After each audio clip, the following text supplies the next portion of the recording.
1 Samuel chapter 1.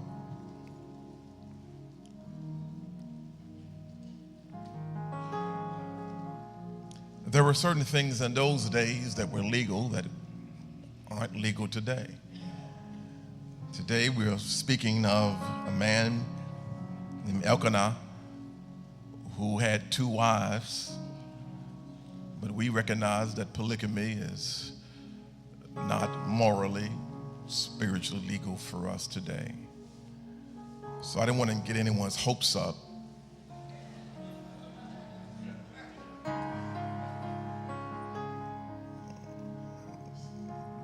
Because if we can't handle one, we surely can't handle 2.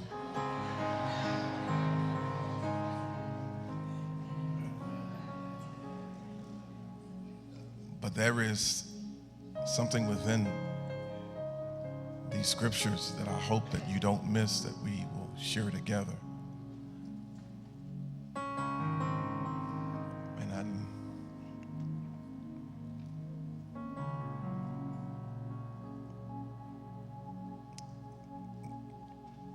God, your word is life to us. Your word liberates us from the bondages of ignorance, of stagnation.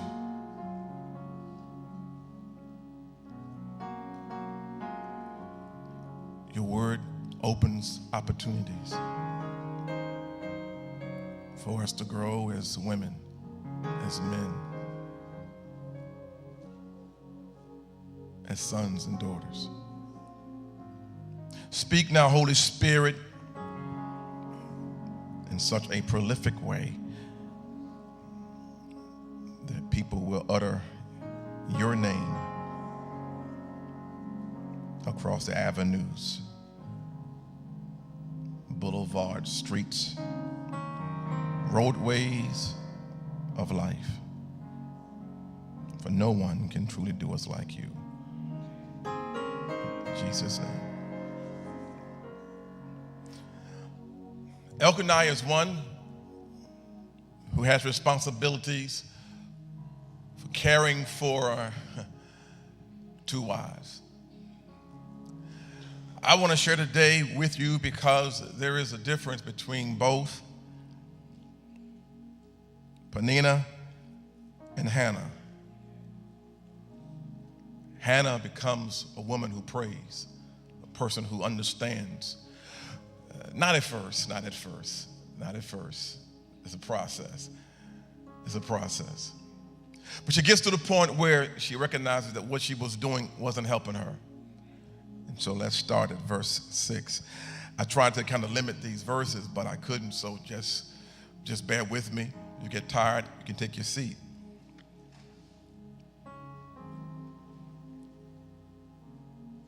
Verse 6, New Living Translation. So Peninnah would taunt Hannah.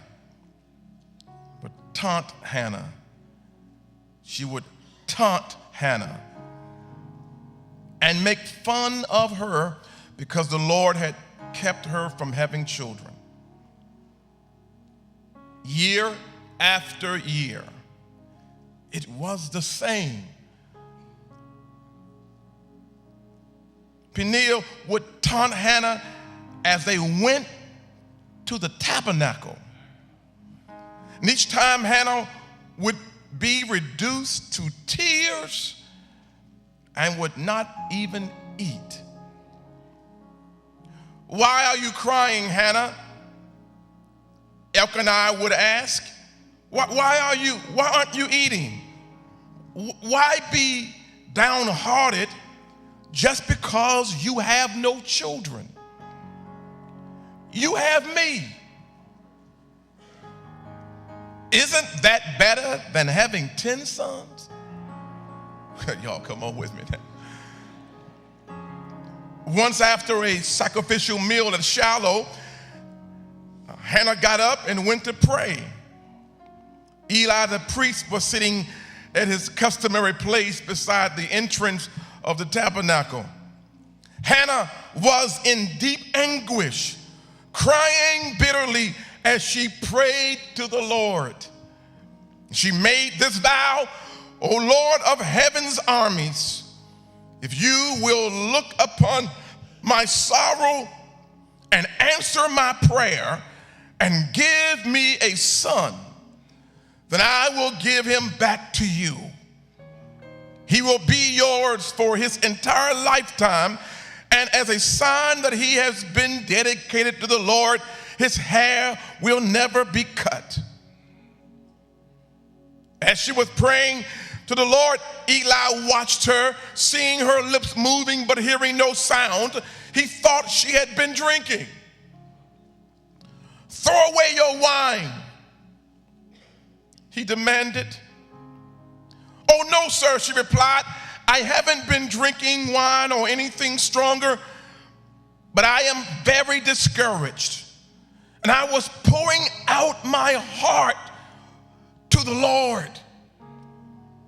Don't think I am a wicked woman, for I have been praying out of great anguish and sorrow.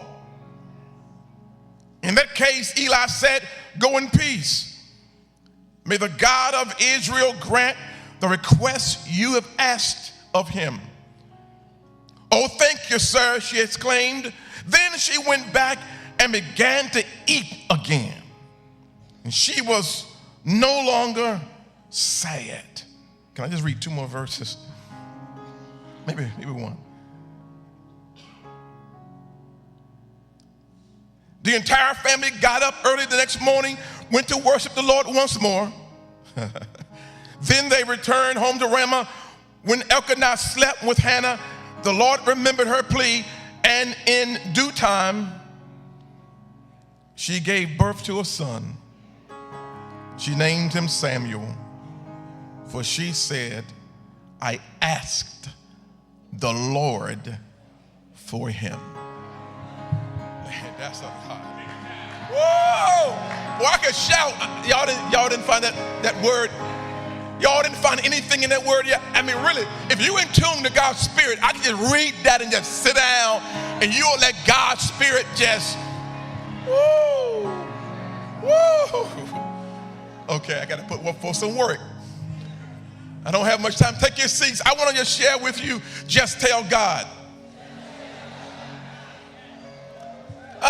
Just tell God. I know I don't have a lot of time today to really put the words of God into proper context today, because this first chapter of Samuel is so meaty. It's so rich with principles of trusting God for the things we used to cry over, the things that kept us up at night and made us the brunt of someone's joke. This particular chapter is one that is filled with trusting or faithing in God. It is one in which we find that a woman dared transition from a complainer to a worshiper. This is an important text because Samuel who becomes the priest is one who then anoints the first king of Israel.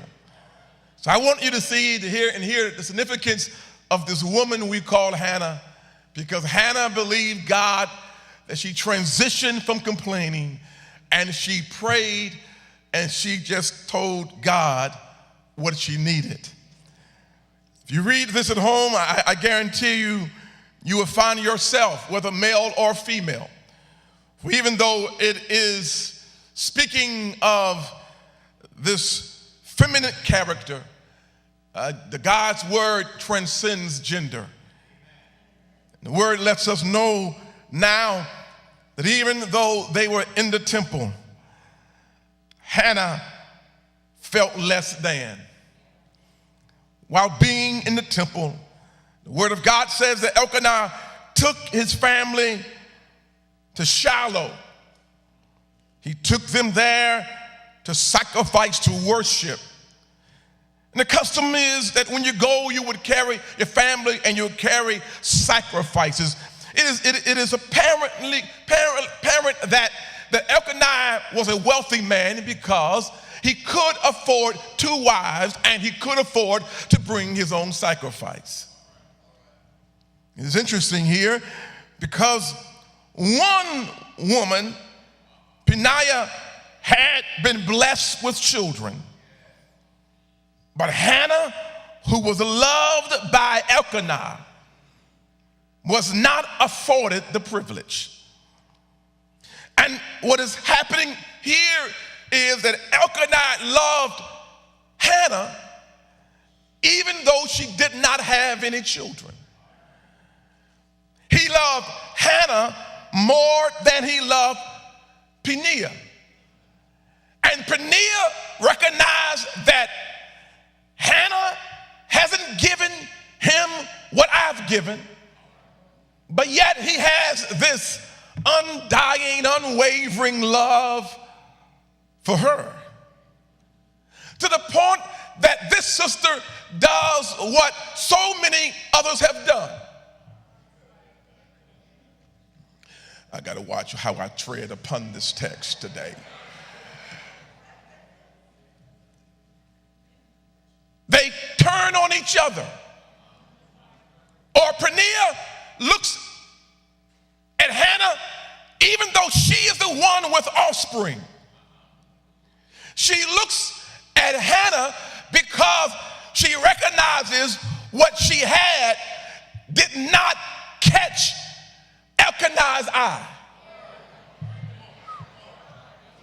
I told y'all this is going to be something you got to help me pray. Don't look at me like that. It's full of meat. It's so much in this text that Peninnah would start to taunt Hannah, mess with her emotions, make her feel less than a woman because she had not borne any children. But yet, Elkanah, the husband, loved the barren woman more than he loved the woman with children. And Peninnah had a hard time reconciling that she had something that Hannah does not have to thank God for. But because of this spirit of jealousy, of wanting everything, and not just appreciative for some things, makes her now want to humiliate, degrade another sister. Y'all gonna pray with me? I told you I gotta tread kind of lightly on this sisterhood stuff. Because we gotta get to a place where we recognize that I don't have time to be jealous over what you have, because I'm spending time enjoying the blessings that God has already given me. Now, if we can be real, no matter what some of us might have, grass looks greener on the other side. That there is a spirit that was placed in Eve, that when God gave them everything, but told them not to bother the tree of good and evil, that one thing that God tells them not to bother with is the very thing that attracts them to renege on their covenant. I told you I'm gonna set this up for next week because y'all just kind of bored and kind of sleeping on me already. And the very thing that God told them not to do is the very thing that enticed them. Now we find that Peninnah is at a place where she's taunting her. I want you to look with me, if you will, at verse 6. It says, so Peninnah would taunt Hannah, make fun of her, because the Lord had kept her from having children. She made Hannah the brunt of her jokes. She made Hannah the brunt of her tweets. She made Hannah the brunt of her Facebook posts. She made Hannah the laughing stock in the salons, the nail places, or those areas of conversation. She dehumanized, degraded, she marginalized one that the man loved. Oh, but it does not change Elkanah's love for Hannah. So one of the principles I want to share is your hatred for another person does not change the favor, the love that God has upon them. I wish I had somebody to help me preach this thing and just tap your neighbor and say, even though you don't like me, you can't stop my blessing.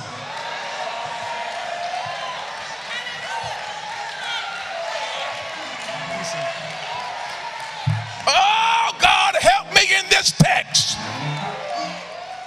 Your jealousy of me will not rob me of the promises that God has afforded my life. Because you don't like my decision doesn't give you the right to castrate my reputation.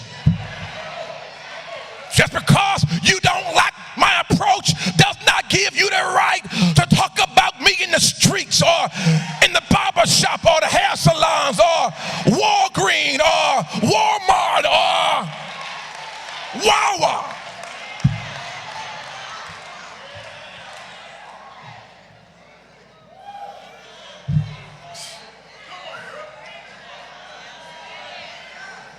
There is an ungodly spirit in people who cannot appreciate what they have, that I gotta tear your stuff down to make my stuff look better. But I got a word for somebody in the house. If you have to tear me up to look better, that means you recognize you ain't got much in the first place.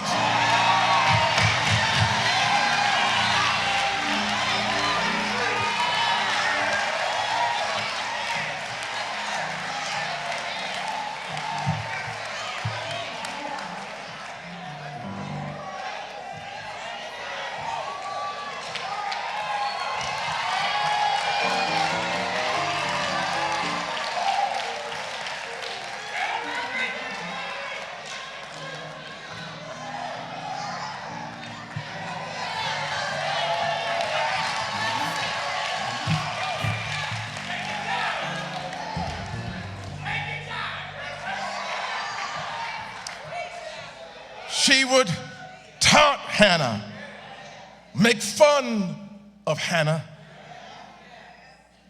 even to the point it happened year after year, verse 7, year after year after year.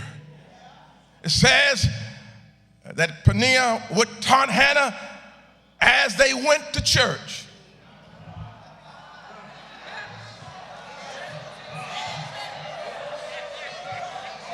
On their way to the temple, she wanted to make sure that Hannah knew she was less than. On their way to the place where God gave all of us life, there were others who were marginalizing other believers and making them feel inferior because they had a difference in life. This text reminds us, church, perhaps where people are today. Churches competing with churches. Pastors competing with bishops. Bishops competing with apostles. Everybody competing just to have an upper hand on somebody else. But it embarrasses the kingdom.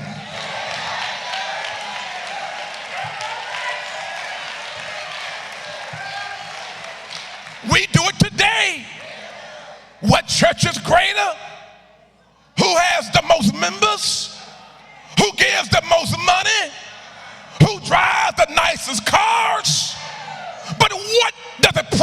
man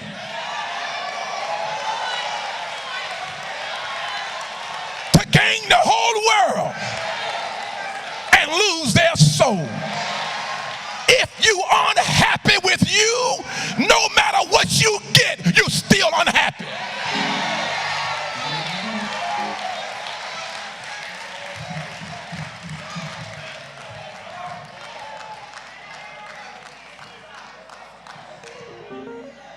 Year after year, these feminine issues, women issues are being jealous over one another. Year after year, Hannah was made to feel low.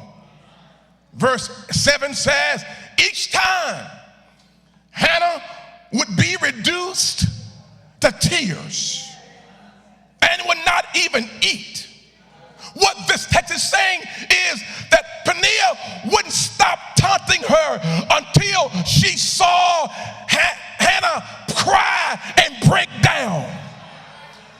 Some folk will keep hitting you and hitting you and hitting you until they see you break down.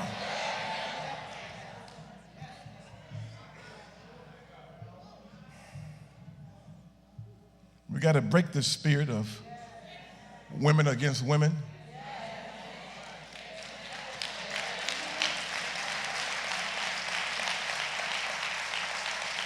The spirit of who looks better in the dress. Beauty is in the eye of the beholder.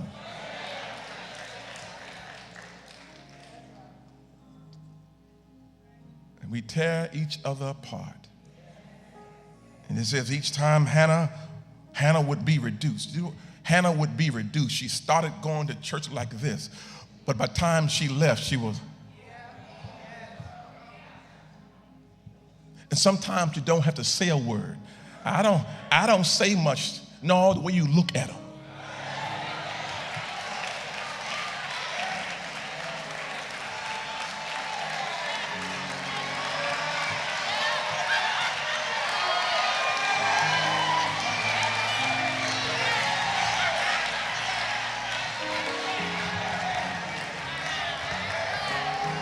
The way you look at them, sends a very strong message that you are reducing them to something lower than God made. And who the hell are you?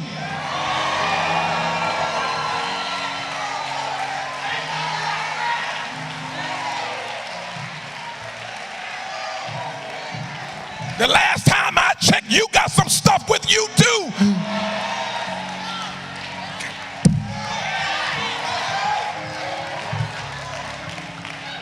Some of y'all can't really worship or praise because you're so busy looking at other people and what they got on, how they acting, how they responding, that you are actually missing your blessing.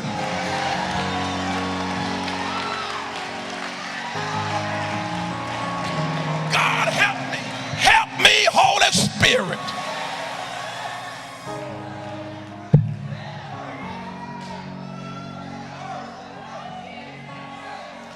I gotta stop right there. Y'all gotta come back next week. I can't keep going. This thing is something because the devil wants to pick us apart because he knows that one can put 1,000 to flight, but two can put 10,000 to flight. He knows it already. A house divided against itself cannot stand. No matter how anointed we think we are, if we don't deal with this internal stuff, we're going to tear the church up. And our homes will be weak. And our families will grow up under a curse. All because we don't honor the very ones God has created, made in his image and in his likeness. You ain't got to like me, but don't make me cry.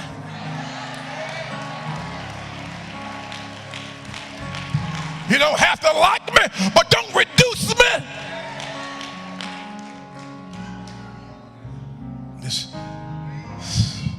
This text is emotional. Each time Hannah would be reduced to tears and would lose her appetite. One day, while crying, Elkanah asked her, "Why aren't you eating?" Bro, man, you've been seeing this for a long time. Year after year, this has been happening. Where you been? Like you don't know now? I mean, bro, man, I know you got it going on. You got two on. Not two of them, two on. Two on. And you don't say you love her, but you are insensitive to why she is crying. Then you say to her, why be downhearted just because you have no children? This is when his arrogance steps in. As though every man can really satisfy a woman.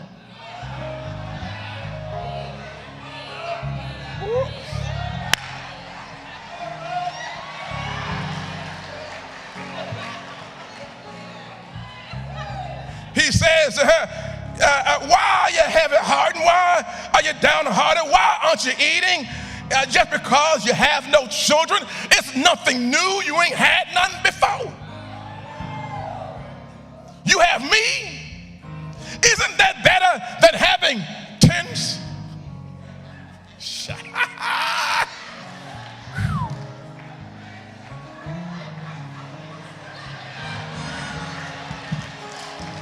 Isn't that better than having 10 sons? Look at me, you got me.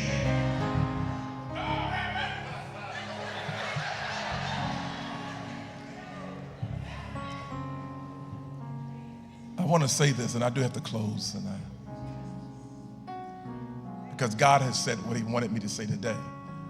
And so I'm giving you extra.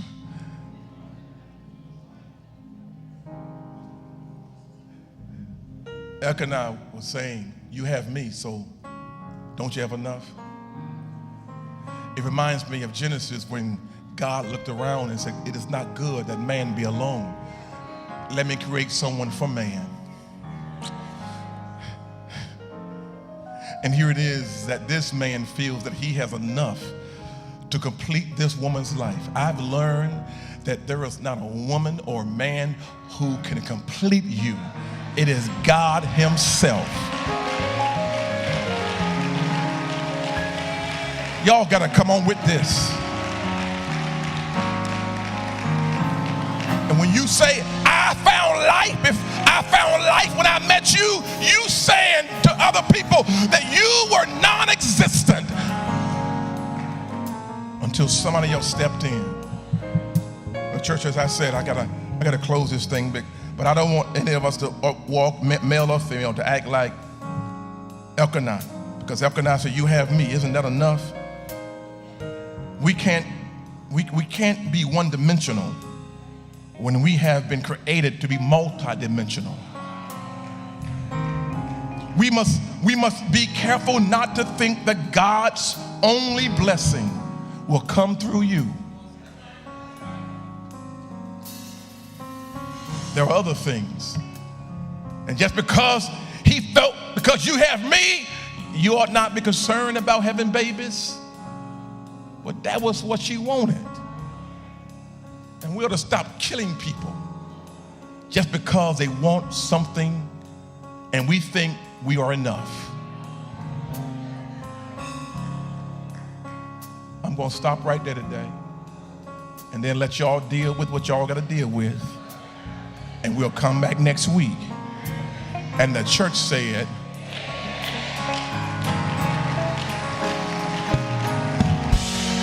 come on, stand on your feet if you will. Please remain still. Please remain still for a moment. I know some of you love to get to this point where you gotta go. But what it does is it interrupts decision making.